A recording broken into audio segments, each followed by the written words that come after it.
14. jaanuari sõnum tuleb meilt õigluselt. Kas sina oled olnud õiglane teiste vastu?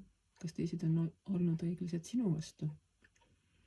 Kui sul on vaja teha mingisuguseid otsuseid, siis lisaks sellele, et sa pead kaaluma poolt ja vastu argumente, tuleb pöörata tähelepanu ka sellele, kas kõik see, mida sa tead, on vajalik.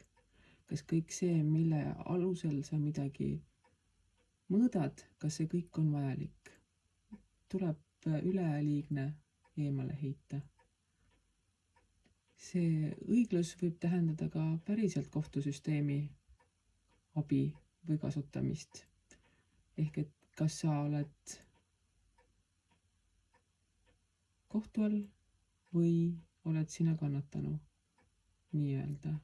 Et see võib ka päris kohtusüsteemi toimimisi tähendada. Igal juhul 14. jaanuar on see päev, kus ei tasu teha uisapäisa otsuseid, tuleb kõik hoolega läbi mõelda, tuleb näha ka suuremat pilti, mitte ainult enda vaatevinklit ja teha kaalutletud otsuseid.